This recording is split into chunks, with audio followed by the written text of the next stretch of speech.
Assalamualaikum warahmatullahi wabarakatuh. Pemirsa semuanya, penggemar YouTube yang berbahagia, ini adalah channel saya yang pertama. Perkenalkan, nama saya Harsono. Dalam channel saya ini yang pertama membahas berbagai macam sejarah dan hal-hal yang bersifat mistis dan misteri.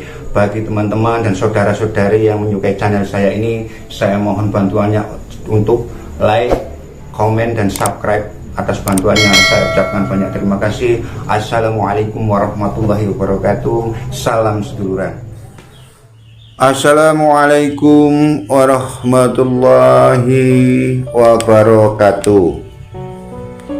Nyai Roro Kidul dipercaya sebagai seorang ratu yang sangat cantik sekali dan sangat sakti.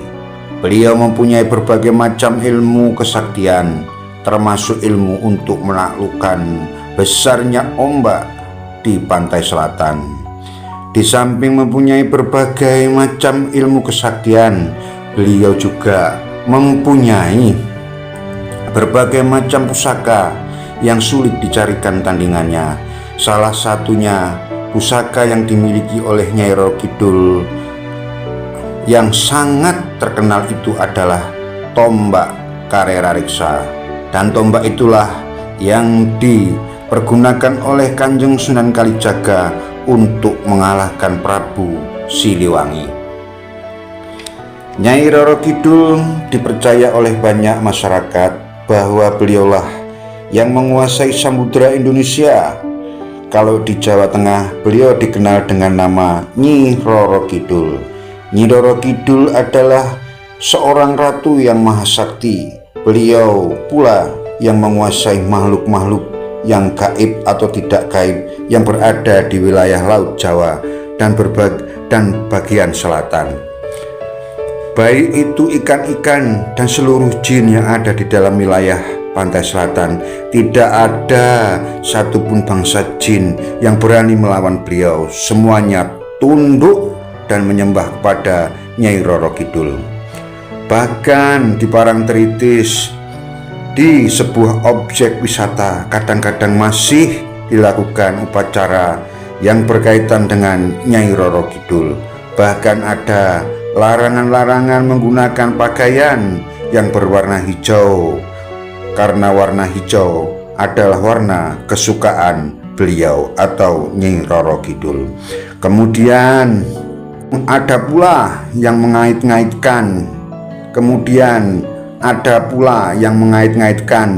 dengan pesugihan, kecantikan, penglarisan, dan yang lain-lain. Akan tetapi masih banyak kerancuan tentang cerita dari siapa keturunan Nyai Roro Kidul. Baiklah, akan kita bahas tentang asal usul Nyai Roro Kidul menurut cerita orang dari Jawa Barat. Konon di kerajaan Pajajaran purba bertahtalah seorang raja yang bernama Munding Sari. Munding Sari adalah seorang raja yang berwajah tampan dan sakti mandraguna.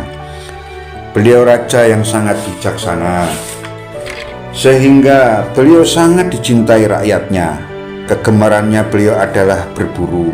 Pada suatu hari, Raja Munding Sari berburu ke sebuah hutan dengan membawa beberapa prajuritnya. Pada hari itu beliau memburu seekor kijang, sehingga beliau terpisah dari para pengawalnya. Setelah setengah hari lebih beliau mencari para pengawalnya, tidak ketemu juga, dan beliau pun kelelahan. Dan Raja Munding Sari bermaksud beristirahat barang sejenak, melepaskan lelah. Lalu beliau ketiduran. Tapi begitu beliau terbangun, tiba-tiba sudah ada seorang wanita yang sangat cantik parasnya.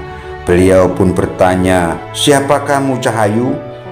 Perempuan itu pun menjawab, "Hamba adalah cucu Raja Rimba hutan ini." Kemudian perempuan itu pun bertanya, "Apakah Tuan Raja Munding Sari dari Pajajaran?"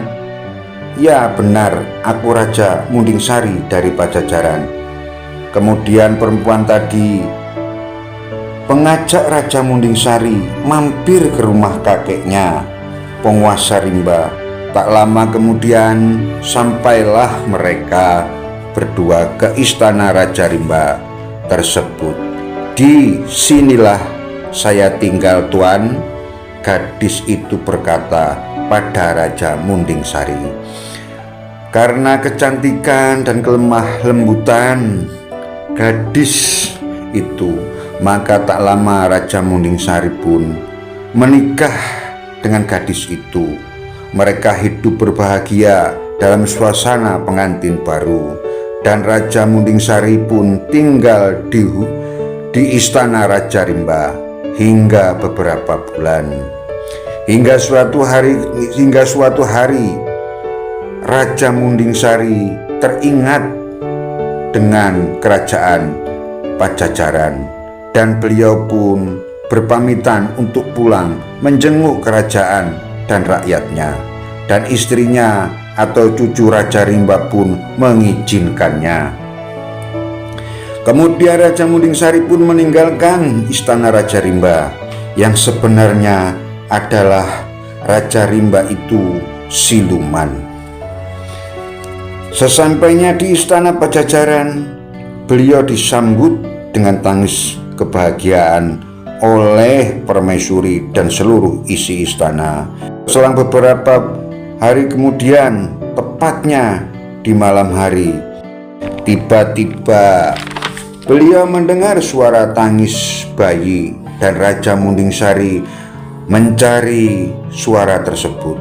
Maka terlihatlah buayan atau tempat wadah yang berisi bayi yang sedang menangis, dan bayi tersebut langsung digendong, dan bayi tersebut adalah perempuan. Tiba-tiba muncullah sebuah raut wajah seorang perempuan yang sangat dikenalnya, yaitu istrinya, cucu dari Raja Rimba. Kemudian istrinya berkata, "Kakanda Mundingsari, dia adalah anak kita.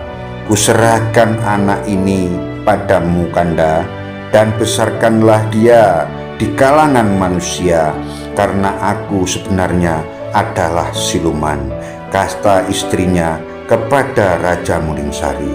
Kemudian bayi itu diberi nama Dewi Suwito oleh Raja Mundingsari. Akhirnya Dewi Suwito tumbuh menjadi gadis yang sangat cantik, dan kecantikannya terkenal hingga negeri tetangga, dan banyak pangeran-pangeran yang melamarnya, hingga hal tersebut membuat permaisuri geram karena putrinya tidak secantik Dewi Suwito. Maka timbullah sifat dengkinya dan ingin segera menyingkirkan Dewi Suwito dari istana Pajajaran. Maka permaisuri pun mencari tukang tenung atau santet untuk menyantet atau menenung Dewi Suwito agar wajahnya rusak dan busuk hingga tidak satu pun manusia yang mendekatinya. Dan hal itu benar-benar terjadi. Wajah Dewi Suwito rusak dan menimbulkan bau busuk di wajahnya, menakutkan. Akhirnya Dewi Suwito diasingkan di tengah hutan oleh Raja Mundingsari dengan alasan penyakit yang dideritanya tidak akan menulari warga istana yang lainnya. Akhirnya Dewi Suwito berjalan di tengah hutan sendirian dan sampai di Gunung Kumbang. Dan Dewi Suwito pun bertapa. Tiba-tiba ada suara itu demikian, "Cucuku Dewi Suwito, kalau wajahmu ingin kembali seperti semula, kau harus masuk dan mandi di Laut Selatan dan bersatu dengannya." Kemudian Dewi Suwito berjalan ke selatan, dan dari tepi jurang yang sangat curam itulah beliau terjun di Laut Selatan. Dan setelah itu wajahnya kembali seperti semula, bahkan lebih cantik dari semula. Dan Dewi Swida diyakini masih hidup hingga sekarang dan menjadi ratu di Laut Selatan. Dan Dewi Swida menjadi ratu segala jin dan siluman. Jadi kesimpulannya adalah bahwa Nyi Roro Kidul adalah manusia setengah siluman karena ayahnya manusia biasa sedangkan ibunya siluman. Mudah-mudahan cerita ini bisa bermanfaat untuk kita semua. Sekian dan terima kasih.